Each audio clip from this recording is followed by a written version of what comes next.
My folks, are you with me? Oh yeah, it's the Morning Buzz. We ain't going nowhere. You rocking to that one? I'm with you. There we go. That's Brandon Baylor. I'm Zach Aldridge. We are here with that good word for you here on this Friday, Junior, presented by Geico. Switch and save. Get more with Geico. We can kick things off in the NFL now that we had our quick little praise break.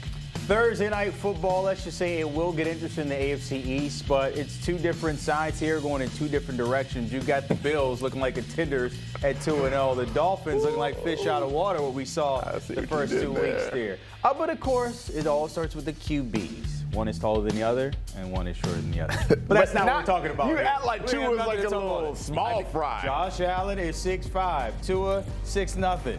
But get down to it. When it comes to him and Mike McDaniel, they got to figure something out because the season is in trouble. But Allen is all smiles, along with Sean McDermott there. It's been all gas for Buffalo after coming from behind and winning week 1 against the Ravens and then following up with that steamrolling against the Jets last Sunday. But when it comes to the reigning MVP and facing the Fins, that record is pretty good. Hit 14 times, including the postseason. They're 13-1, and look at the points per game. There's a big difference.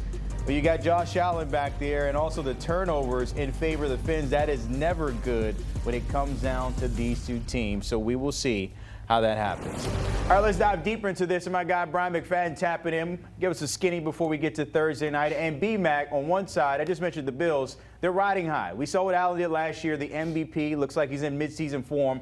On the other side, the Dolphins still haven't found their swag. Is it safe to say that this is kind of lopsided when you look at these two teams? On paper, but not on the field, right? On paper, no question. It's safe to say this should be a lopsided win in favor of the Buffalo Bills. But that's the unique and most entertaining thing about the game of football in the NFL. When you think you know, you don't know. And we know in terms of divisional football, you have to throw records and resumes out of the window because anything can happen. So that's why the game has to be played. But clearly, to your point, you have one team soaring in a high direction, the other team still trying to figure things out. You know what I mean? That's the case with the Miami Dolphins. But Josh Allen is playing great football. Even in a pedestrian-like outing last week, they still put up a lot of points because they're a complete team when you look at what is surrounding Josh Allen and how well the defense has played also. And from Tua Tagovailoa and the Miami Dolphins, I mean, it was a different offensive strategy than what we saw or did not see against the Colts in week 1. The offense did find their stride, but unfortunately the defense has still been dropping the ball in terms of expectations. So hopefully the Miami Dolphins can put forth a full quarter ball game on both sides of the football field to keep this thing competitive. Yeah, probably need a very good game from Tua Tagovailoa, as you mentioned, and he's even sang the praises of Josh Allen earlier this week. And I proposed a new nickname for Josh Allen. We can call him the Thursday Night King. He's 7-0 in his career when playing on Thursday. A sample size like that, BMac, it's hard to just overlook it and call it a fluke. So I have to ask you, like, what is it then with a Thursday and Josh Allen being so good? Well, when you're an elite quarterback, and I have Josh Allen in that elite category, two things you know for sure, right, guys? You will put forth great individual numbers, and your team will win way more than they lose. You talked about being 7-0 on Thursday night. Heck, what about Sundays? On Sundays, he's 66-28. Like, this man win ball games. He win ball games, and in the midst of those wins, he's usually putting up heroic like numbers. So that's what happens when you're an elite guy at the quarterback position. You put forth great individual numbers consistently for the most part. And guess what? You win more than you lose. So you talked about that small sample size in 7 games he's yet to lose on Thursday Night Football. That's what you should expect when you're an elite guy like Josh Allen is. Well, we're talking about Allen. Like you said there, it don't matter if it's Thursday, Friday, Saturday, Sunday, overseas somewhere. Anthony Weaver will have a problem. You're talking about that DC there for the Dolphins, and that defense has been bad. Total defense, 26th in the league, allowing 33 points per game. We just showed you there what it looked like in the 14 games there. But if you're Weaver, how do you maybe fix or tweak this problem with this defense knowing that you got to deal with Allen? Well, you got to limit splash plays, right? And that's what we've seen from the last 2 outings with the Miami Dolphins on the defensive side. Let's go to the first game against Indiana Jones, right? The Indianapolis Colts along with Indiana Jones. He averaged 9.4 yards per throw. That's losing football.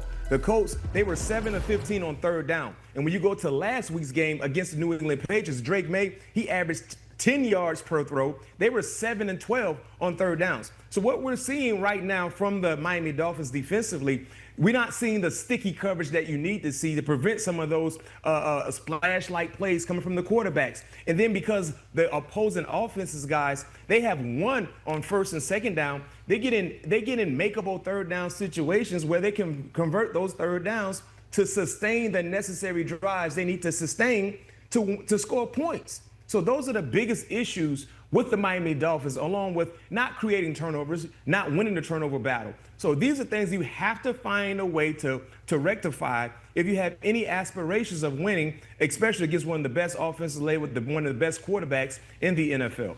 BMac, you say turnover battle. That's exactly where we're going right now, because if you look at it on paper, as we discussed for how things might look for this game, the turnover battle certainly goes the way of the Bills because they have gone 24 straight games without losing the turnover battle. That's the longest streak by any team since at least 1940. Dang. If you are Miami, you see that insight, and you know you've had your issues with turnovers this season. How do you end this streak and win that turnover battle?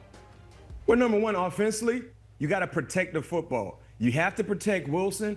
And I say this week in and week out like it's a newborn baby. Man, my little sister just had a baby, and when I held that newborn baby in my arms, guys, I made sure she was comfortable and I was protecting her. If you're Miami, if you're Tua, protect Wilson like it's a newborn baby. Don't give it away, because we would never give away what? A newborn baby. And secondly, defensively, you got to go get sticky hands, man. You got to find a way to create turnovers. Y'all saw that stat? Y'all saw that stat that was just up there on the monitor? Mm-hmm. They have 7 straight games, the Buffalo Bills, without having a turnover. That is winning football. Mm-hmm. That's winning football, man. It doesn't get any better than that. In any level of the game of football, if you don't turn the football over, you're going to be in positions to win way more than you will lose. And that's why Buffalo has been so successful. So if you're Miami, protect the football with your heart, guard it with your soul, and find a way to be opportunistic to create turnovers. And the thing about the Miami Dolphins, you looked at how good Buffalo has been in protecting Wilson. Well, in the last 2 ball games combined, Miami, they have 4 turnovers. That's why they're in the hole they're currently sitting in, because they haven't protected Wilson like it's a newborn baby. You got to protect it. Wilson! Obviously not the same Wilson, but I just had to get it out there. Oh, congratulations. He knows a movie. The boy knows a movie. Check me out. BMac, for kicks and giggles here, if we're looking at this, let's say the Dolphins do lose this game or the Bills lose this game, how would you view each team depending on the outcome of whatever side it may come out? Well, let's start with the better team first. If the Buffalo Bills happen to lose this ball game, my viewpoint for them won't change, because like I said, when you talk about divisional matchups in the NFL, that's like collegiate rivalries, right? You have to throw records and resumes out of the window because anything can happen. Both teams know each other extremely well. So considering what has happened, throw it out of the window in terms of divisional matchups. So if Buffalo happens to lose, I still believe they're one of the best teams in the AFC. I still believe they will have championship aspirations. But if Miami happens to lose, now I question 2 things. When will they get their first win? And can Mike McDaniel keep this locker room intact? Mm-hmm. Because now the leadership has to surface amongst the coaching staff and throughout the personnel side of things in terms of being in the midst of a 3-game losing streak to start the season off. So those will be my 2 main questions for the Miami Dolphins if they happen to lose this ball game tonight. When will they get their first win? Because that's very, very important. But also in the midst of this rut that they're currently in, can the head coach keep this locker room intact? At least for the Dolphins, if they do lose, they host the Jets next week, and then they get my Panthers after that. So potentially a chance in one of those 2 games. But that's later on down the road. Let's keep it with right now and the here and now. And I'm going to ask you, BMac, who wins this tonight?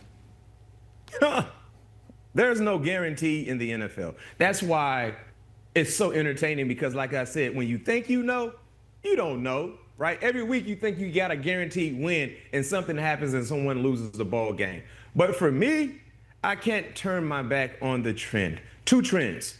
Josh Allen, 7-0. If you're just now joining us here on HQ, let me fill you in on a cool nugget, right? Josh Allen is 7-0 on Thursday Night Football.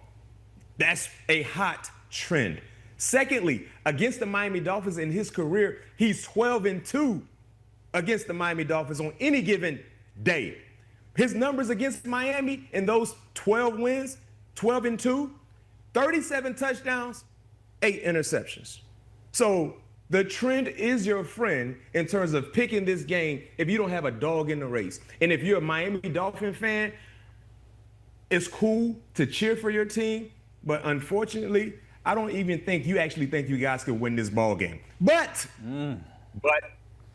anything can happen. But for you guys answering your question, I'm not turning my back on Josh Allen because he would never turn his back on me anytime I put up anything on them to win the ball game. We have that type of connection, by the way. Wow, smart man. You gonna throw something our way then too if you have that kind of connection? Say it again. You gonna throw something? You heard me. You gonna throw something our way if you have that type of connection? Yes, I am. Listen, beggars don't closed mouths don't get fed. I got you. There we go. Listen. By the way, the last time they were in Buffalo, it was a close game. It was just by a field goal. But as you heard, BMac 7-0. I'm going with Josh Allen. Where are you going to be in the weekend, BMac? You going somewhere, right? Yes, Nebraska hosting Michigan. Big Ten football on CBS. Yeah, hanging out with his buddy old pal, Danny Cannell. You know, those Seminoles hanging out there. They've been riding high. BMac got a new smile to him this year. A different smile to him this year. Not a two-wit smile. By the way, you see them there. Emily Proud, Kinsey, and Dame Harris as always. You can catch them Saturday, 9 a.m. Eastern there with the college football pregame show. Let's welcome in Pete Prisco and JP Acosta to get us ready for this Thursday night matchup. And if I talk quarterbacks, Pete, you have Tua Tagovailoa and you have Josh Allen. I just mentioned what the MVP's already done. What do you need to see out of Tua Tagovailoa tonight? Well, better play for one. I mean, look, when you look at this guy and where he's been at times in his career, he's obviously put up some big numbers. He hadn't won a lot of big games, and he hasn't won games when it needs to be a tough type of game. And this is one of those tough type of games. Maybe not from a physical standpoint, but what it is, it's a mental toughness game. The Miami Dolphins are a mess. Let's be real. The head coach, is in big trouble. The front office, Chris Greer, in big trouble. And Tua hasn't played well enough. And he hasn't really played well against the Buffalo Bills either in his career. He's got 9 touchdowns and 10 picks in the games against them. So this is a proving game for the Dolphins, but it's also a prove-it game for Tua. You can go up there and win this game. You can shut up a lot of people. JP? Yeah, and I think for Tua, the biggest thing is being able to make those second reaction throws. When Tua is at his best, he's on his back foot and that ball is coming out. It's going to Devon A. Chan, it's going to Tyreek Hill, it's going to Jalen Wall, ball's out fast. But what the Bills do so well against Tua is forcing him to throw the ball late. It's forcing him to hold on to the ball. That's where it all kind of falls apart for the Dolphins offense. So for Tua to have success against this Bills defense that plays a lot of too high shells, that wants to force him to make those underneath passes, that wants him to hold on to the ball, he has to be efficient when the plays break down. On the flip side, JP, I'll give you first word. Why has Josh Allen had so much success against this team? Well, I think the biggest thing for Josh Allen is he is so good against the blitz, and the Dolphins have not been very good as a blitzing team against Josh Allen. Josh Allen, once he breaks contain, once he's out of the pocket, he becomes one of the best players in the world. And the Dolphins cannot get pressure. They haven't been able to get pressure despite having a very good front four when it comes to rushing the passer. But for the Bills, having Josh Allen who can create in and out of structure and how he's grown in identifying pressures, identifying blitzes, that has been the major step that he's taken to an MVP caliber level, and that's why he's had so much success against the Dolphins. You know, it's amazing. Basically, the Dolphins got to call him his daddy. He's their daddy. I mean, he just dominates him in every single game. It's unreal. And the numbers he puts up are incredible. And now I think it's almost got into the Dolphins' heads. Even when they had good defenses, he put up good numbers against them. He's always played well against the Miami Dolphins. And JP mentioned it. You know, when you blitz, and they've been blitzing, and they've always blitzed, but when you blitz, you turn your back to him, he turns it into big plays. And this Dolphins defense can pressure the quarterback. They have some guys who can do that. They don't have a lot of guys on the back end who can play coverage, and that's usually a problem, and it's been a real problem against Josh Allen. So, again, I think this is a bad matchup for Miami, and Josh Allen should continue to roll up the big numbers against this Dolphins defense. Let's go from the quarterbacks to the running backs. JP, when you talk about Devon Achane and James Cook, you're talking about two of the top 10 fantasy backs. What type of usage are you anticipating tonight from both guys? Well, I think for Achane to start, it's going to be him as a receiver as well as a runner. I think one of his underrated aspects as a running back in the league is he's really good as a receiver. He's able to create explosives and get yards after the catch in a way that the Dolphins really need him to, especially when you're sending Tyreek Hill and Jalen Waddle 40 yards downfield. In order to remain efficient, they use Devon Achane underneath, and that's how I think he remains explosive in this offense. For James Cook, being able to run behind that offensive line, being able to get downhill quickly is one of his biggest attributes as a runner. He's able to create using contact balance, using strength after he hits the first guy, and that's something that was on display against the Jets on that big touchdown run. So his ability to turn 4-yard gains into 6, and those 6-yard gains turn into 10, and then the 10-yard plays turn into 40-yard touchdowns. We saw that the last time the Bills played the Dolphins on Thursday Night Football. So for Miami, it's going to have to be getting James Cook down early. You cannot let him build up momentum. Yeah, and when you look at what the Bills want to do, they obviously want to, with that offensive line, they want to run the football and then take those shots and get Allen on the perimeter. And when you look at what the Dolphins do defensively, the interior guys have not played very well, and that includes Zach Sealer. Zach Sealer's a really good player, but after 2 games, after getting the big paycheck, he hadn't played very well. Kenneth Grant, the rookie, hasn't played up to expectations either. So I think there's going to be another opportunity in this game to continue to run James Cook inside and run right at him. And unless they start playing better up front, I think that's going to be a problem for Miami tonight. Let's get to the Buffalo defense, where they've got injuries to Ed Oliver, Matt Milano, then other ones that they're monitoring, Shaq Thompson, Taron Johnson, and Cam Lewis. Now, it's not as bad as what Pittsburgh's dealing with right now, Pete, but just give me a sense of what the Buffalo defense might look like tonight.